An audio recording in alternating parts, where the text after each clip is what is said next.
I'm a leader of a treatment facility, and we deal with children, and lots of these children are medicated. I just recently taking up this position, and I'm really worried about how to deal with these dilemmas around the medication. I gather it'd be a bad idea just to say, get off the medicines, It probably wouldn't help them, So.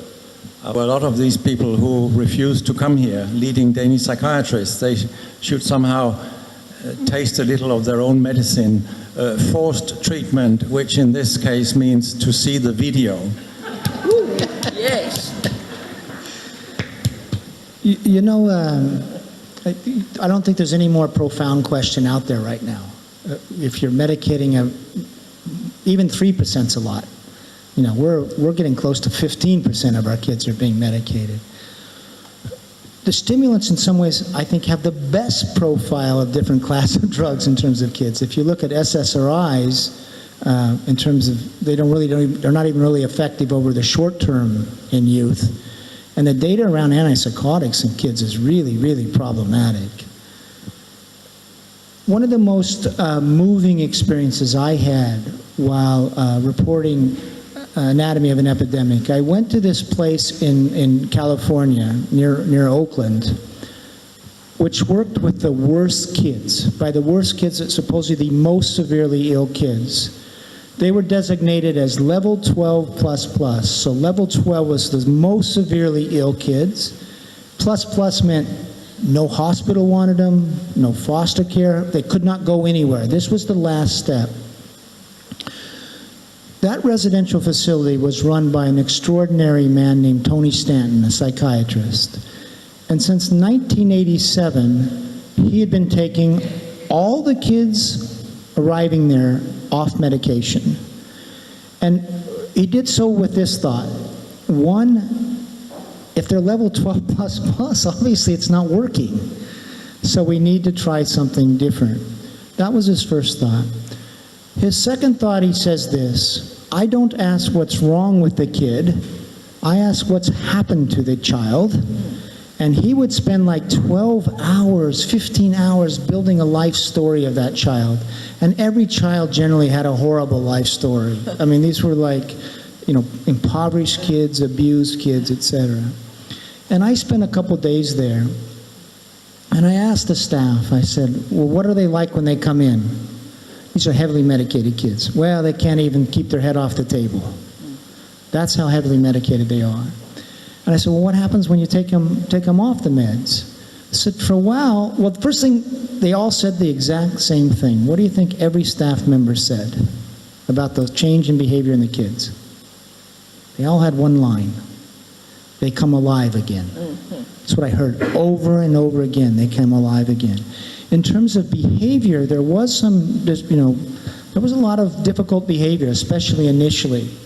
But what Tony Stanton believed was that no human being, no child, can organize their behavior except in relationship to another human being. You can't organize your behavior by yourself.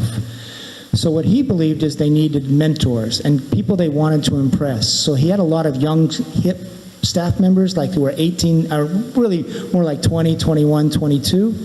And the whole point was, the therapy was, those kids would learn to want to get the affection of those 20 and 21 years and 22-year-olds. Anyway, that form of care was enormously successful. Without almost exception, the kids left with much better behavior. I don't want to make it sound like they were, everything was fine, but they went down on this grading level. When I got there, by the way, the kids who'd been there 6 months had just come back from a trip to Disneyland.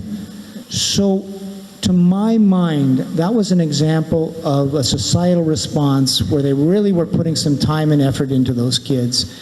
And what they were showing, and have been showing for 20-some years, is there were other ways to manage the most disturbed children. Now, the bad part of this is, after my book, that program was shut down. Oh. Because what happens is, and Tony left, is certain people complained is those kids, because they were being taken off medication, were not getting the standard of care. They were being denied good medical care. And it didn't matter that they were doing better. And so they shut it down. And that was the last residential program I know of that took the most disturbed kids, and as a matter of course, took them off medications. And by the way, most of them came in, they were on 7, 8, 3, 4 antipsychotics. Anyway, that's very long-winded, sorry. But I think you're in a very difficult spot. I just want to say that for many years in the place where I work, in Gothenburg, we have had this issue on the agenda. And when it's children and young people, also to inform their parents about the figures and the research we have been presented today. And so far, that is, I would like to say it's absolutely possible. It's not easy, but it's possible and it's absolutely worth it. I just want to say that.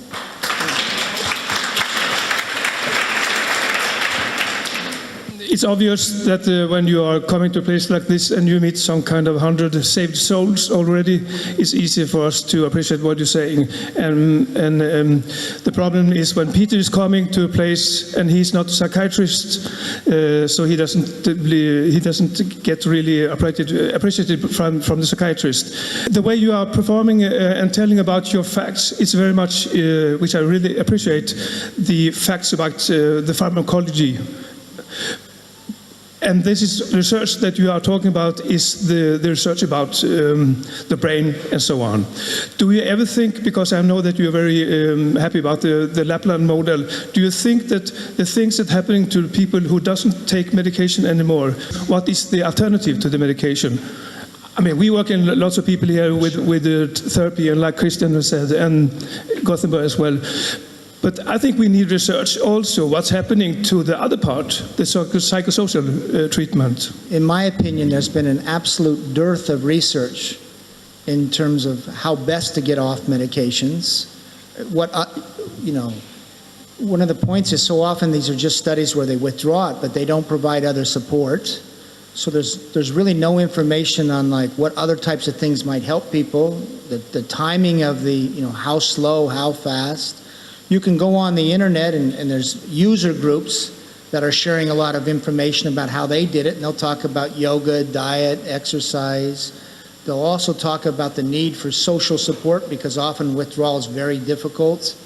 In other words, during those dark times, having someone to go to. I think the problem here is really profound in this sense. We have a system that opens the door for people going on medication, but the system hasn't built an exit door for going off. And unfortunately, it's being left up to the patients. I'd like to see research into this and really try to figure out the very questions you're asking. About not being a psychiatrist, Charles Darwin was neither a biologist nor a geologist. And yet he contributed more than most researchers can ever hope for. It is an argument that I have described earlier, and I call it the "you are not one of us" argument, which primitive people have used at all times.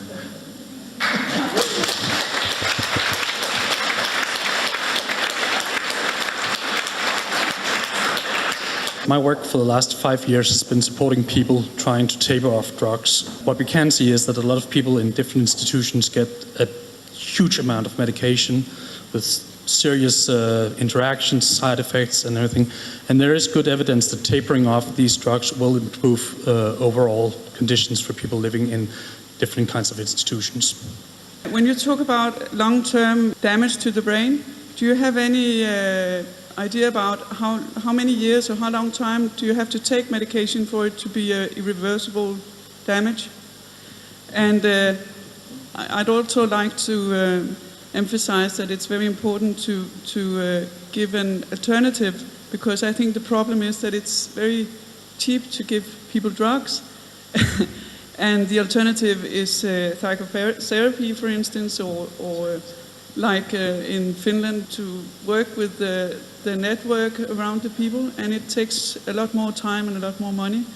But if you can gather information that this is the way to do it, it will be easier to emphasize this. So, About psychotherapy, it's often used as an excuse for using drugs because there are waiting lists for psychologists and things like that. And it's a very bad excuse. You should not use drugs if you think they will do more harm than good, which a lot of these drugs actually will do in such a situation.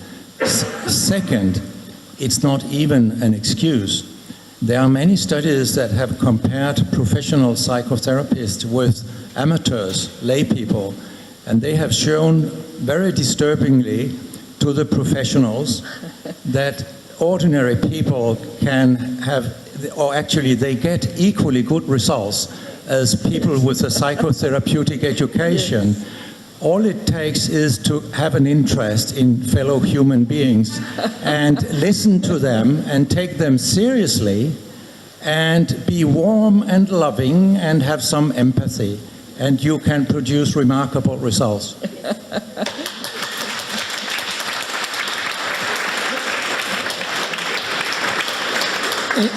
I was just going to answer real quickly your question about what is long-term and, like, let's say the brain shrinkage and that sort of thing. We don't know, because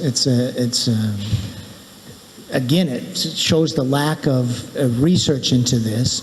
But it seems to be quite variable. That's number one. So if you look at tardive dyskinesia, it's 5% per year, at least it used to be in the United States, which shows different vulnerabilities to this sort of the toxic effects. That's one. Two, youth, for example, have higher TD rates after 1 year than adults, but it seems to be reversible often in youth, which shows the sort of the capacity of the younger brain to heal itself. So my answer to you is this. There's so many unanswered questions related to long-term use. The data, it suggests that it's quite variable. But if we're going to be putting 10-15% of our population on these medications, and for longer term, these are the very questions we need to answer.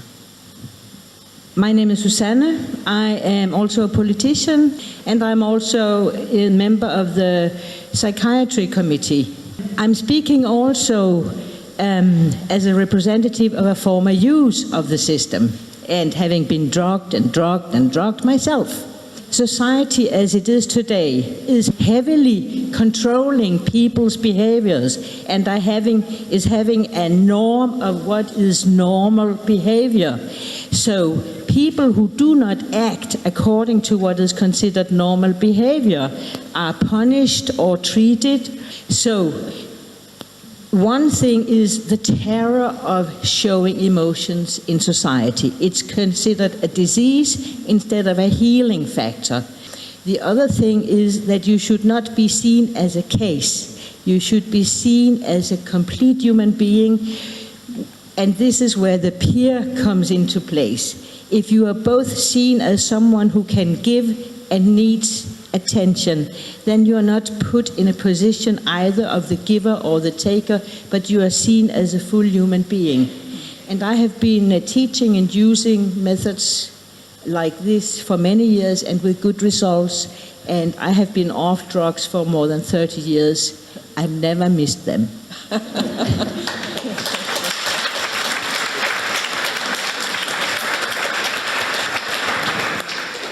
I always get very emotional, actually, when I hear about all these statistics and these numbers and the horror of, for me, I think the horror of psychiatric treatment.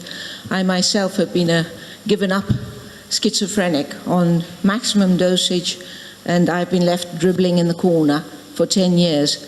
I escaped, and I've decided to become a psychologist after that experience. But what I'd like to actually ask really is, since we are here, and there are the psychiatrists refuse to come, which, as I've just written on my Facebook, shame on them. I'm curious, because now that in America, for example, they've given up on the idea of the myths actually. And in Denmark, only just now, this year, after Peter Gøtzsche wrote his article in the Politiken on the 10 myths, that we're now beginning